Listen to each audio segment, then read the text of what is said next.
दोस्तों, आज हम आपके लिए महात्मा बुद्ध की ऐसी कहानी लेकर आए हैं जिसे सुनकर आप बुद्ध के फैन हो जाएंगे। उससे पहले भगवान बुद्ध को दिल से मानते हैं और उनके सच्चे भक्त हैं तो कहानी को पूरा सुने और चैनल को सब्सक्राइब करके कमेंट बॉक्स में नमो बुद्धाय अवश्य लिखें। चलिए कहानी को शुरू करते हैं। महात्मा गौतम बुद्ध के प्रेरक विचारों से एक खूबसूरत वैश्या आम्रपाली भी प्रभावित हो गई थी। इसके बाद आम्रपाली ने अपना सब कुछ त्याग कर पूरा जीवन एक सामान्य भिक्षुकी बनकर बिता दिया। गौतम बुद्धा और आम्रपाली की कहानी।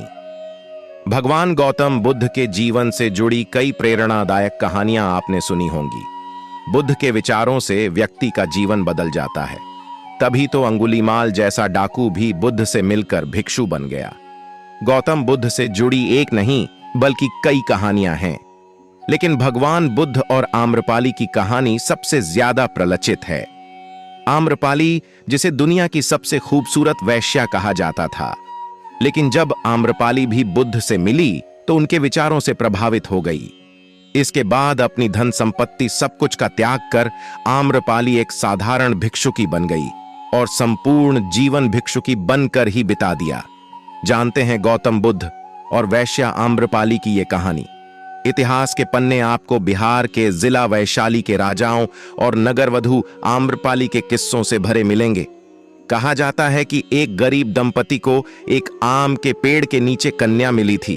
उसके माता पिता पता नहीं क्यों उसे पेड़ के नीचे रखकर चले गए थे। दंपति ने लड़की के माता पिता के बारे में बहुत पता लगाया, लेकिन कुछ पता नहीं चला। इसके बाद गरीब दंपति ने ही उस कन्या का लालन पालन किया और उसका नाम आम्रपाली रखा। आम्रपाली बहुत ही रूपवान थी। जब आम्रपाली किशोरावस्था में पहुंची तो पूरे नगर में उसके सौंदर्य की चर्चा होने लगी। इतना ही नहीं, नगर का हर पुरुष उससे विवाह करना चाहता था।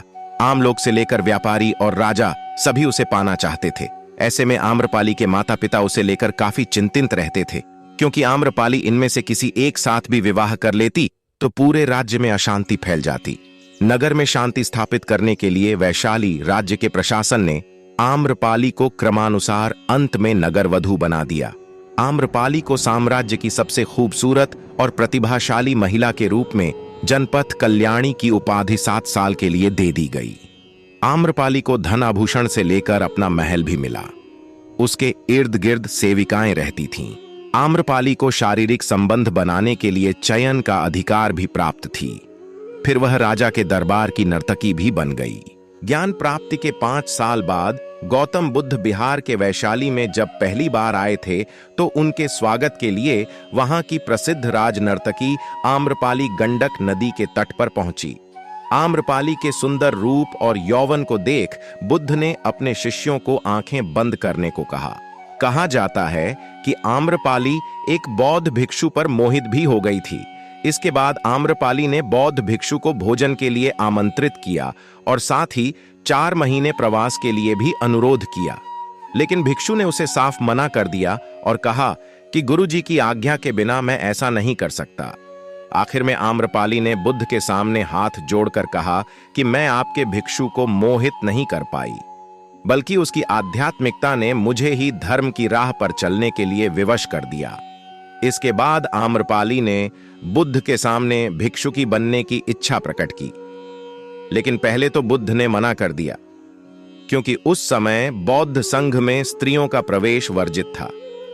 हालांकि इस घटना के बाद बुद्ध ने स्त्रियों को बौद्ध संघ में प्रवेश की अनुमति दे दी। फिर आम्रपाली सामान्य बौद्ध भिक्षुकी बन गई और वैशाली नगर के हित के लिए कार्य करने लगी। उसने अपने केश कटवा लिए, सारा धन बांट दिया और भिक्षा पात्र लेकर सामान्य भिक्षुकी बनकर पूरा जीवन व्यतीत किया।